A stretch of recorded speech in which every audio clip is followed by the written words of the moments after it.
Seja muito bem-vindo a mais um episódio do CBCDcast, o podcast do Colégio Brasileiro de Cirurgia Digestiva.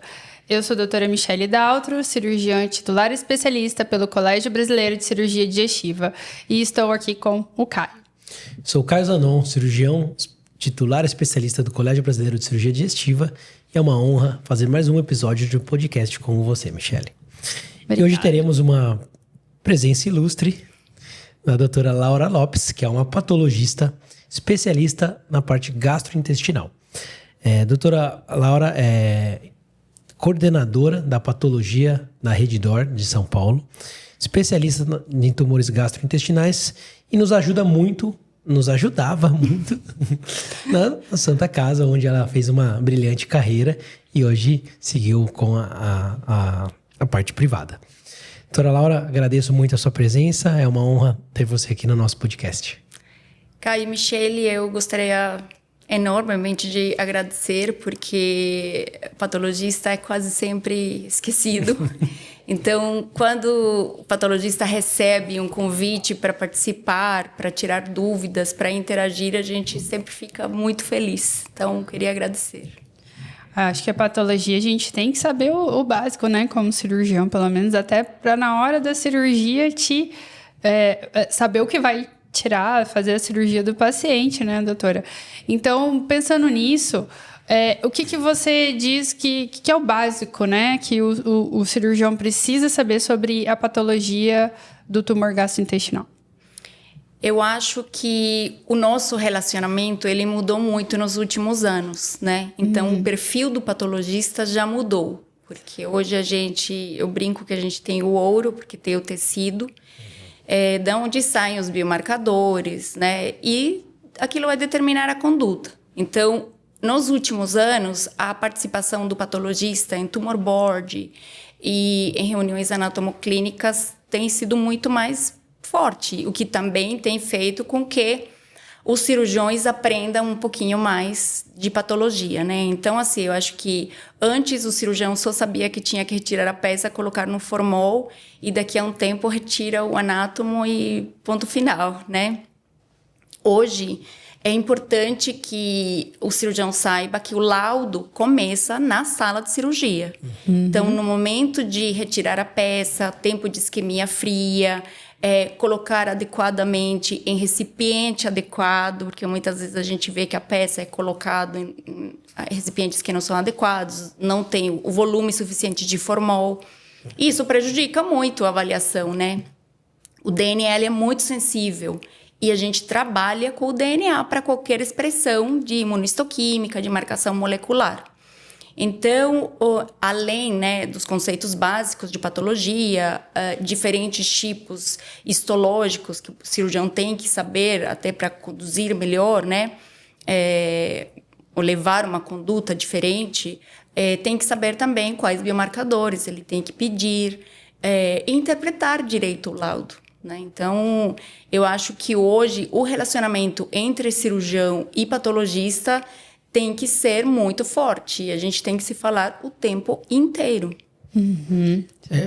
Eu acho que isso começa na curiosidade, né, do cirurgião. Então, o cirurgião, ele abre a peça cirúrgica, ele palpa, ele tirou, ele sente, ele quer saber se corresponde ao que tinha na endoscopia, no exame que ele viu, se tem linfonodo ali, se não tem. Ele passa isso já para o patologista. Olha, a gente operou um caso que eu acho que é maior do que mostrava, tem um linfonodo distante, um pouco suspeito, né?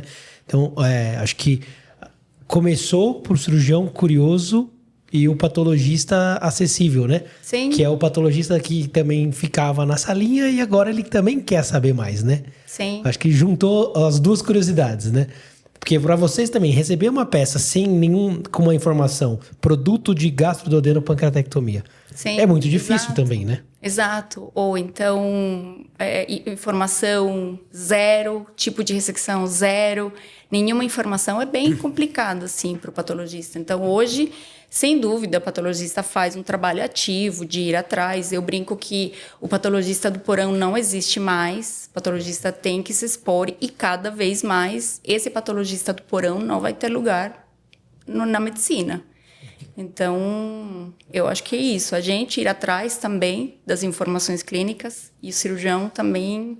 Eu sei que terminar depois de uma cirurgia de, sei lá, 8 horas, é muito difícil você sentar e colocar todos os dados. Mas o seu laudo vai ficar muito mais completo enquanto mais dados clínicos você fornece para o patologista. Eu acho que muitos médicos esquecem que a gente é médico também. Aliás, tem alguns que nem sabem que quem faz o anatomopatológico é médico. Tem alguns que acham que é biólogo que faz, né? Então, não discutem o caso, não passam a informação certa, né? Sim. E isso pra gente é terrível. Não receber hipótese é terrível. Imagino. Uma peça escura que você tem que achar alguma coisa em lâminas, né? Exato. A gente tem essa cultura muito grande na Santa Casa pelo professor Kassab, né? Então a gente aprende a dissecar a peça, linfonodo, cadeia. Você já manda aquilo um pouco mais pormenorizado e sempre padronizado. Então você não vai ver uma peça dobrada, uma peça com pouco formol, ou que o linfonodo não foi dissecado por cadeias, né? Sim. E você leva isso para fora. Isso ajuda muito e a gente aprende nas reuniões pedindo opinião para a doutora Laura, a gente consegue saber mais do que a gente está fazendo, né? Sim, com certeza. Eu acho que esse cuidado com a peça também demonstra, né? O cuidado com o paciente. Parece que não, mas é o cuidado com o paciente. Você tem o mais precioso do paciente para o tratamento, que é o DNA, o tecido. Colocar num recipiente adequado, dissecar as cadeias. A gente sabe que quando o cirurgião disseca as cadeias, vem muito mais linfonodo do que dissecado manualmente pelo biólogo, né? Então, a gente vê, o Caio sabe disso, que o número de linfonodos, quando separado por eles, é muito maior do que quando o próprio biólogo da macroscopia faz. Então, eu acho que o cuidado com o paciente na cirurgia também é cuidar da peça cirúrgica. Aquilo ali vai determinar o tratamento, né, do pós-operatório, tudo. Você vai para uma químio, você não vai, você vai para uma rádio, exatamente. Enfim, isso tudo, né? A gente estava até comentando aqui antes, pessoal, sobre por que o cirurgião fala assim, meu Deus, eu tirei uma peça gigante e vem lá no resultado da biópsia 8 linfonodos. Não é possível que só tenha 8 linfonodos, né, doutora? Conta pra gente aí o que realmente acontece pro cirurgião acalmar seu coração. A patologia, o anátomo patológico, ele começa num trabalho muito artesanal, né? Então, eu acho que poucos cirurgiões sabem disso, mas quem faz a peça é um biólogo. A gente já não tem número suficiente de patologistas, nem no mundo e no Brasil não escapa dessa realidade. Então, a gente tem que contar com a ajuda de biólogos para fazerem a macroscopia, né? Então, por mais que a gente tente fazer campanhas de educação, o mínimo de linfonodos, para estômago, para cólon, para pâncreas, a rotatividade às vezes prejudica. O biólogo, às vezes, chega no laboratório e não se encontra com a anatomia patológica e sai. Então, é um trabalho que a gente tem que fazer constantemente para falar, olha, a linfadenectomia tem que ser feita adequadamente, são no mínimo, e esse falar no mínimo é perigoso, porque aí a gente corre o risco de que eles só façam aquilo. Então, o cirurgião termina não sabendo do que acontece atrás, né? Dos bastidores, né? Não sabe o que acontece. Então, se passa também nas mãos de um patologista que não faz especialidade, que também temos isso, porque em muitos lugares do Brasil não temos patologistas especializados nas diferentes áreas, muitas vezes esse patologista deveria saber, mas termina escapando, e libera a peça com menos linfonodos do que deveria ser, né? Então, o conselho é sempre ligue para o patologista, né? E fale, olha, eu gostaria que você revisasse essa peça. Existe uma solução clareadora para avaliar melhor os linfonodos. Isso nem é realizado em todos os laboratórios, mas o certo, e assim, a gente na SBP está tentando também colocar alguns guidelines de como proceder quando não é dissecado, a gente precisa incluir tecido adiposo, né?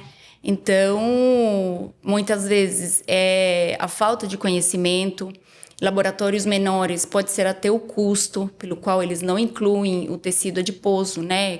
5, 10 blocos de tecido adiposo, traz também questões para arquivo, custo, enfim. Mas o certo é, se o cirurgião tem certeza que fez uma boa linfadenectomia, ligue para o patologista, a peça tem que ser reservada nos arquivos do laboratório por algum tempo. O certo é guardar por pelo menos 3 meses a peça, né? Que já está fixada, então se precisar voltar na peça, a gente pode voltar na peça e dissecar novamente. Então, se você está numa situação que você enviou uma bela linfadenectomia, mas recebeu menos do que você espera, ligue para o patologista, comente a situação e peça para reincluir, reanalisar de novo esse tecido adiposo. A maioria das vezes isso resolve. Isso encontra-se mais linfonodos. Tá certo. Isso aí, viu, gente? Lembrem-se disso. E qual que é o erro mais comum que você percebe quando você recebe aquela peça? Você acha que é falta de dados no anátomo, peça mal conservada, cortes não tão bons para você? O que você acha que é a maior dificuldade, assim? Aquilo que você fala, nossa, toda semana acontece isso. A maior dificuldade para a gente é a falta de informação. Então, às vezes, por exemplo, a gente recebe um fragmento aleatório, sem sinalização, sem nada. Peritônio. Como o pólipo. Aí você não sabe se você envia tudo, se você envia uma parte, se era um pólipo hiperplásico que ele queria saber. Então, assim, a peça, ela é trabalhada baseada nas informações clínicas, sabe? Então, não é a mesma coisa, por exemplo, você falar para mim, olha, esse aqui é um paciente com câncer coloretal em vigência de uma doença inflamatória intestinal. Eu vou trabalhar essa peça de uma forma completamente diferente. Então, todas as informações são de extrema importância. O paciente fez neoadjuvância, essa informação tem que constar para mim, né? Porque vai explicar, né? Por que eu estou vendo granulomas, por que eu estou vendo, que pode induzir ao erro, né? Eu estou vendo granuloma e eu não estou vendo tumor. Então, as informações como neoadjuvância ou como esse paciente já foi operado anteriormente, muitas vezes o paciente tem cirurgias prévias ou outros procedimentos que não aparecem, a gente tem que se virar para localizar mesmo a peça, né? Ou então o paciente tem um fundo cego que nunca foi tirado e aí veio para a gente fica desesperado tentando achar a margem, não tem margem porque é um fundo cego, né? Então, e para vocês a peça está fresca. Quando vem para o formol, a peça fixada, ela fica totalmente acastanhada. Então, ela perde a cor, ela perde o brilho e fica muito diferente, né? Então, em outras situações também não marcar a peça, principalmente, por exemplo, em GDP. Lá na Santa Casa, a gente tinha o costume, o doutor André sempre falava pra gente, ele tinha a caixinha de nanquim dele, e ele mandava as margens pintadas, porque reduz o erro, porque lembrando que quem faz essas macroscopias é um biólogo, né? A gente auxilia, lógico, a gente está sempre do lado, falando, né, sempre que possível, mas como vocês devem ter vivenciado, o aumento de doença oncológica tem crescido muito. Então, está sendo muito difícil para o patologista acompanhar todas as macroscopias. A gente não tem, às vezes, nem biólogo suficiente para os laboratórios, sabe? Então, toda informação que vocês passam é relevante porque a peça vai ser tocada de formas totalmente diferentes. Legal. E falando agora da interpretação ali do laudo, né? Anatomopatológico, né?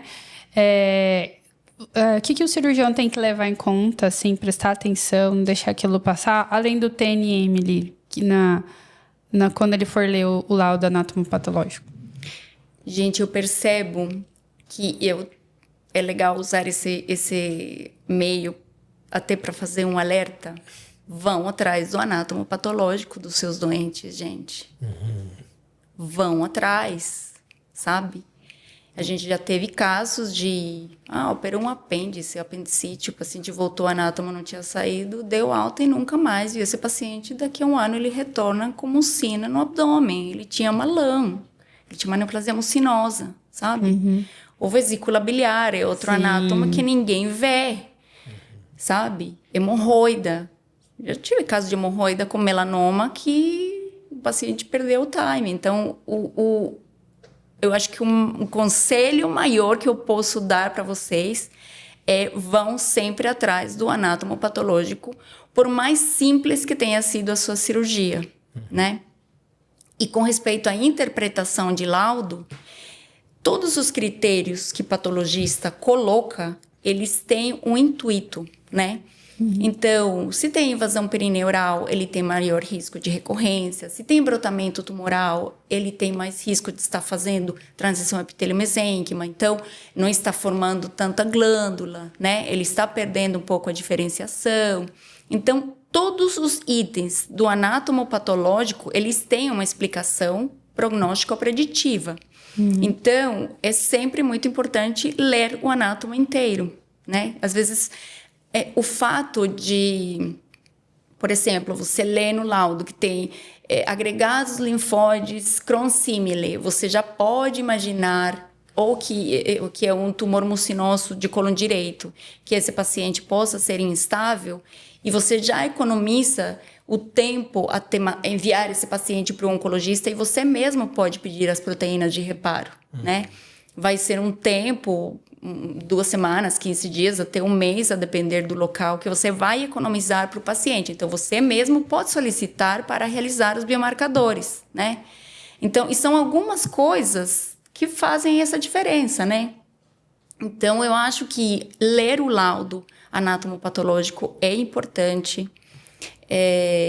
As margens cirúrgicas têm alguns locais que menos do que 1 milímetro é considerado como positiva, e às vezes o patologista tem que colocar livre, porém exígua. Às vezes esse porém exígua passa batido para o cirurgião.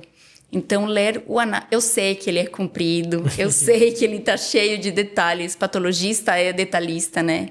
Mas é importante, todos os itens do laudo trazem uma informação relevante ou prognóstica ou preditiva para o paciente. Falando uma questão de margem, eu acho que você até um pouco mais do que eu, não sei se faz biópsia de congelação no intraoperatório para fígado, para metástase coloretal? Não, a gente não faz, não. Você fala de margem para... Intraoperatório. Intraoperatório? Não, para colo... Via biliar. A gente faz de colédoco, assim, né? Se a gente for pensar um colodiocarcinoma... Tem as coledoscopias, que aí ajudam, faz a biópsia ali, né, no momento, para ver se tem margem livre. Isso nos Klatskin, né, e precisa saber a margem, aí sim faz. Mas para fígado em especial, de hepatectomia, por exemplo, tumor de cólon metastático, a gente não faz não, né? A gente tenta fazer a margem ali na ressecção, guiado com ultrassom para ver a margem. E é importante colocar qual segmento, né, que tá tirando, né? Sim. Eu já recebi, assim, cirurgião que operou o paciente, recidivou a lesão, e acabou que o paciente veio para mim, né? Eu vejo muita recidiva no local que foi operado, né? E aí você vai ler o anatomopatológico, aí você não sabe se a pessoa leu e, né? Igual você falou, é comprido e não viu. Mas estava lá, já estava escrito que a margem era comprometida. Então, talvez ficar atenta, não, vou ter que olhar esse paciente mais de perto, vou ter que voltar e refazer, né? Não sei, não vou julgar ninguém, né? Como se diz, eu tô aqui no ar-condicionado, conversando, lendo ao lado, né? Mas isso a gente tem que prestar bastante atenção, né? Então, às vezes, já vi esse paciente, a gente fazer hepatectomia, não prestar atenção que no laudo veio um colangiocarcinoma e não fez a linfadenée. Tinha que ter voltado, ter feito a linfadenée, no colangiocarcinoma, né? Então, essas coisas... mas, assim, na parte de fígado é mais ali na via biliar, né, no pâncreas, que a gente, né, já discutiu da margem ali da biópsia de congelação, mas pensando em fígado, mais, né, no tumor de Klatsky ali, para ver a margem do tumor de Klatsky, que difícil, né, na palpação você sentir. Então, a gente manda, né, para... E eu acho que até na patologia ali é difícil também, né? Todos os tumores biliares, não é à toa que quase ninguém faz patologia biliar, pancreato biliar, porque o benigno se confunde muito fácil com o maligno, o benigno reacional. Então, as congelações, elas são muito sofridas para o patologista, assim, não é fácil, sabe? Até na parafina é difícil, às vezes, avaliar, né? Porque tem também a atipia por reatividade, tem a atipia por displasia, tem a atipia por inúmeras coisas, até pelo catéter, né? Pela prótese que vocês colocam, se não tiverem informação, a gente até pode considerar uma atipia e, de repente, é reativa, né? Então, a patologia biliopancreática, ela é muito difícil, porque o benigno reacional se confunde fácil com o maligno. Mas é isso, né? A gente sempre tenta que seja o patologista mais experiente, que só faça aquilo. E eu acho que a patologia está virando isso, né? Também subespecialidades, porque com tanta atualização, biomarcador, é muito difícil um patologista fazer várias especialidades, né? Sim. E é o que acontece nas congelações. Normalmente, quem está na congelação não é especialista naquilo, porque ele congela ovário, pâncreas, pulmão. Então, tem que ser um cara que sabe de tudo, né? E a gente não entende assim, a gente entende, né? Mas assim, o patologista, ele tem, o laudo dele vai definir muita coisa, né? Vai definir muita coisa.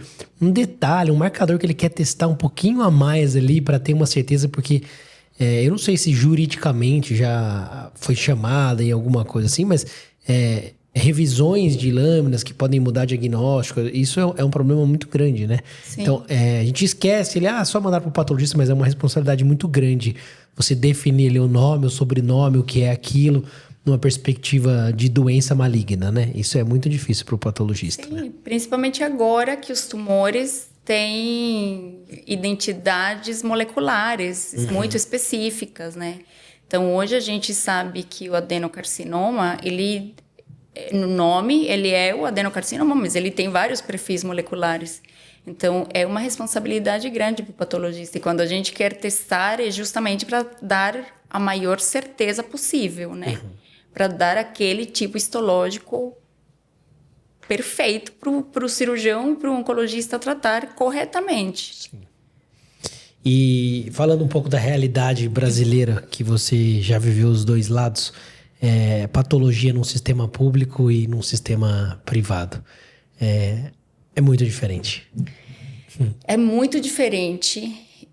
E eu posso te dizer que o pior problema para a patologia pública, né, é não ter patologistas.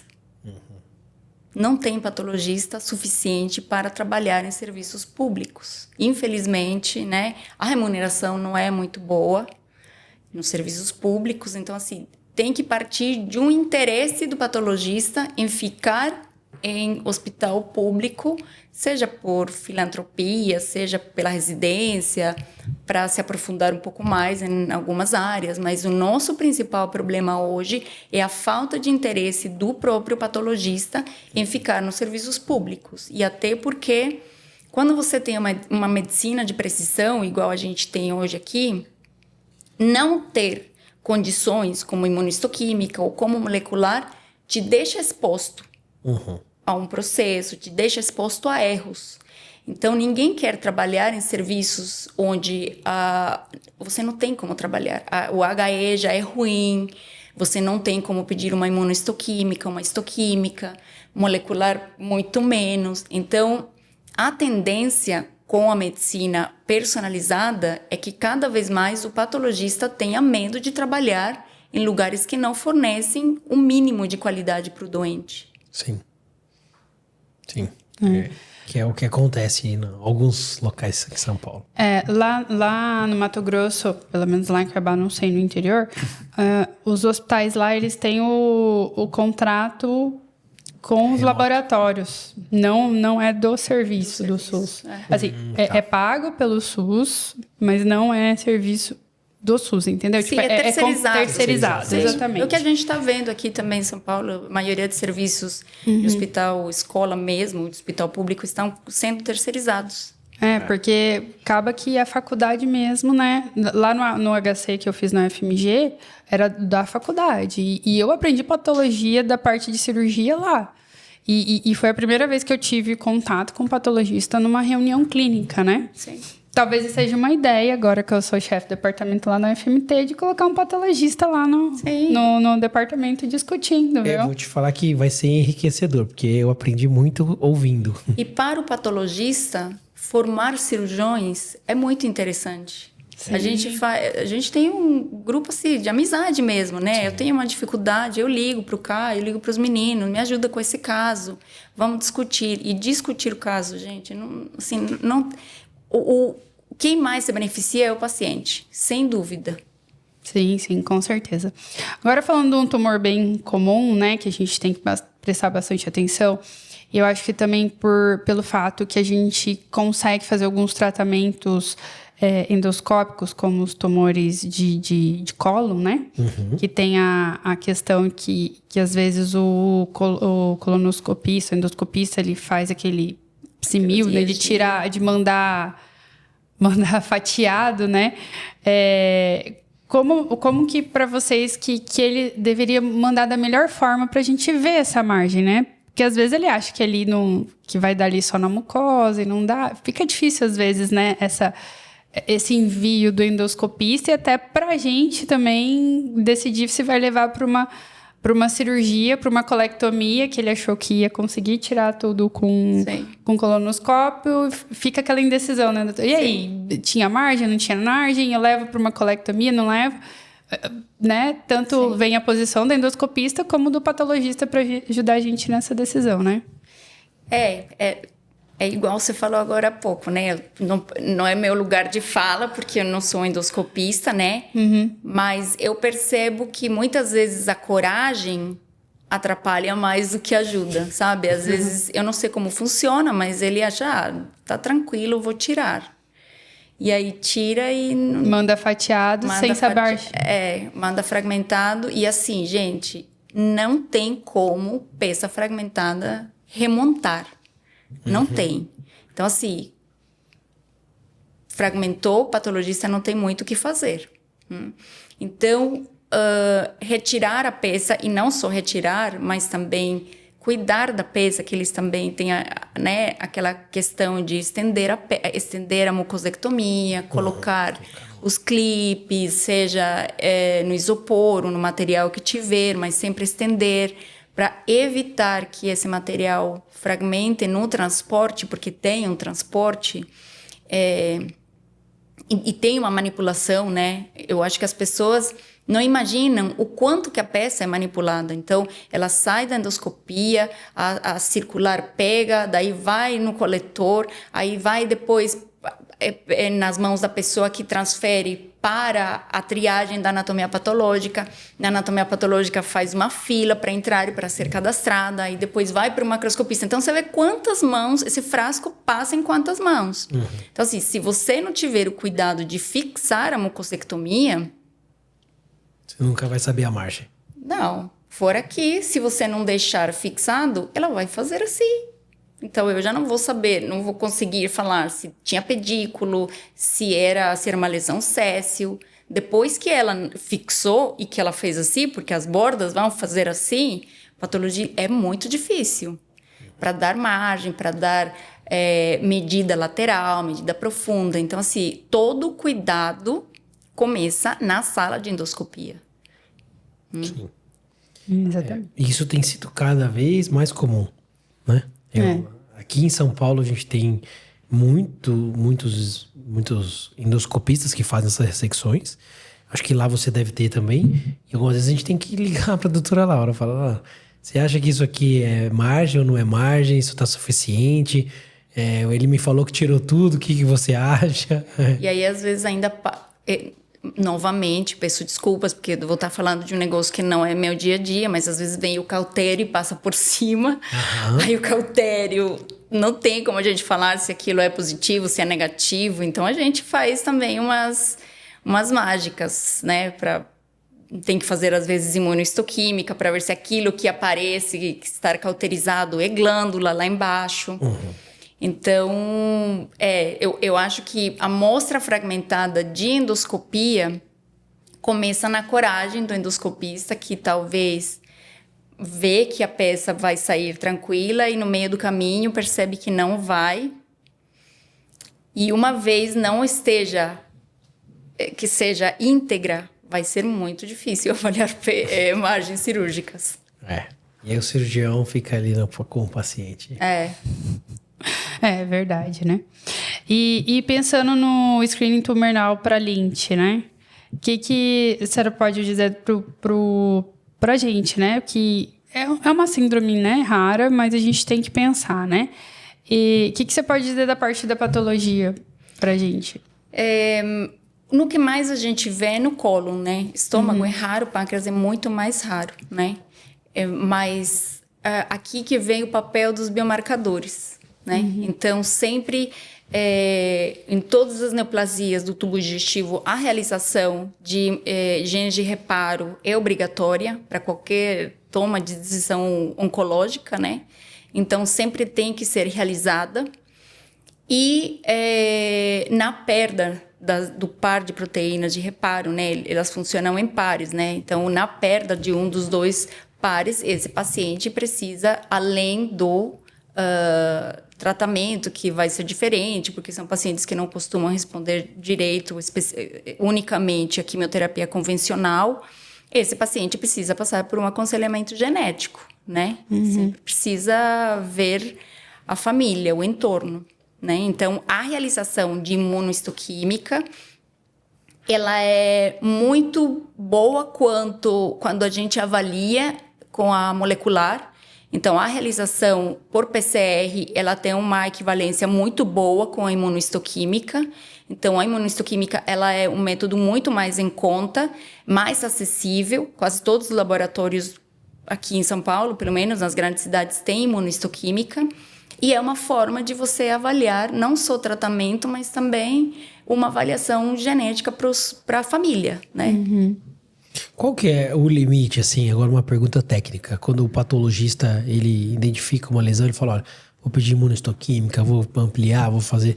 Existe, assim, um limite, ou você vai até onde você for preciso, não precisa... o cirurgião precisa pedir aqui um estudo a mais. Isso realmente, como tem esse limite ou não tem esse limite? Tem, a depender do lugar onde você trabalha, né? Eu tive sempre a sorte de trabalhar em lugares que era rotineiro investir, né? Então, fazer o que for necessário para o paciente para chegar num diagnóstico, para você poder concluir. Mas tem outros lugares nos quais a gente fica preso para a fonte pagadora autorizar, né? E nesses casos, às vezes, o patologista muitas vezes tem que colocar diagnósticos genéricos, né? Se virar neoplasia de células monótonas, blá, blá, blá, porque não tem exame imunistoquímico, que hoje é quase impossível, só com a morfologia, tratar e dar diagnóstico dos tumores, né? Então, depende do lugar que você trabalha. Tem lugares que o painel imunohistoquímico é 6 marcadores e o convênio do paciente só cobre um painel. E aí você tem que se virar e escolher, tá? O que eu vou fazer? Eu quero chegar no nome específico, nome, sobrenome, pós-sobrenome desse tumor, ou eu vou investir em biomarcadores para tratamento? Entendi. Mas o certo, o ideal, no mundo ideal, no Discovery Health, o ideal é fazer tudo que o paciente precisa. Sim, entendi. Para chegar no diagnóstico mesmo. E você participou, né? A senhora participou do trabalho dos pacientes jovens com neoplasias neuroendócrinas digestivas, né? Com a variante germinativa patogênicas relevantes, especialmente com gene de reparo de DNA, né? E o que você acha que o cirurgião tem que saber em relação a essas patologias neuroendócrinas? Que eu acho que são tumores que para o trato gastrointestinal são tumores bem interessantes, né? Do ponto de vista de estudo de diagnóstico, né? Eu acho eles fascinantes, para falar a verdade. Acho eles difíceis de ser diagnosticado, ser tratado, ser estudado, né? Mas para o cirurgião, assim, o que você falaria que é importante ele prestar atenção nessa anatomia patológica, na patologia? Eu acho que o mais importante é sempre lembrar que são tumores heterogêneos, né? Então, o grande nome é neoplasias neuroendócrinas, mas eles são divididos em tumores, quando bem diferenciado, e carcinoma, quando pouco diferenciados, né? Mas eles têm comportamentos biológicos, genéticos, moleculares diferentes. Então, o cirurgião tem que saber isso. Não são neoplasias iguais e não vão se comportar de forma igual, né? O KI67, por exemplo, ele pode ser diferente da biópsia e da ressecção. E ele tem que ter ciência disso, que na amostragem de biópsia, até pelo fato de ser uma amostragem e ser menor, eu posso ter um KI menor na biópsia e depois aparecer com um KI maior na peça cirúrgica. Então, é muito importante que o cirurgião saiba que são neoplasias, embora de um grande grupo, que é o grupo neoplasias neuroendócrinas, mas eles têm comportamento biológico, genético, molecular diferente, né? E aprender, talvez, que muitas dessas neoplasias, elas vão ter um comportamento inesperado, né? Vocês veem que essa classificação histológica das neoplasias neuroendócrinas já passou por vários nomes, né? E eu acho que tem passado por tantos nomes porque a gente está tentando, né, entender a biologia desse tumor, né? Porque antigamente o carcinoide e era tratado como tumor muito tranquilo. Hoje a gente vê que esse tumor que antigamente era carcinoide, que a gente não usa mais esse termo no apêndice cecal, ele pode fazer metástases, né? Então é isso. É importante lembrar que a biologia desse tumor ela pode ter diferentes desfechos. Então pode esperar qualquer coisa de um tumor neuroendócrino, né? Exatamente. E aí, vamos para a nossa nosso tempo correu muito rápido aqui e já estamos no final. Exatamente. Doutora Laura, assim, para o cirurgião, né, que tá lá no, sei lá, interior do Amazonas e tá ouvindo a gente, gosta de falar essas interior coisas. De Cuiabá, não. Não, presta atenção. É bullying, cara. Não pode, meu. Não, mas falando, né, gente, como você falou, é uma ideia ótima isso aqui, né, do podcast, que pode atingir o Brasil inteiro, né? E às vezes a gente não tem uma patologista de excelência como você, com uma formação tão grande, né? Não que, né? Todo mundo tem seu mérito, mas não tá nos grandes centros e tudo mais. Mas é uma mensagem importante, né? Que a gente pode passar pro cirurgião do Brasil todo sobre a patologia. Qual é a sua take message at the home? Eu acho que é a mensagem que eu deixo em quase todos os congressos que eu vou de cirurgia, né? E você não precisa ter um patologista que se formou em Harvard, ou não precisa disso. Você precisa ter um patologista para chamar de seu. Sim. Então, tenha um patologista para chamar de seu. Um patologista que você ligue e fale, olha, eu estou com essa dificuldade, eu fiz isso, o que você acha?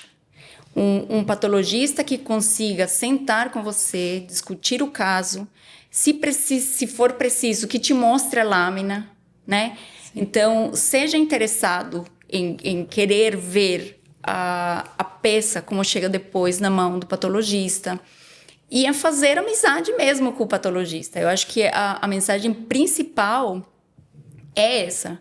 O patologista, normalmente, ele é mais tímido, mais quietinho, mas a gente está se esforçando bastante para sair da touca.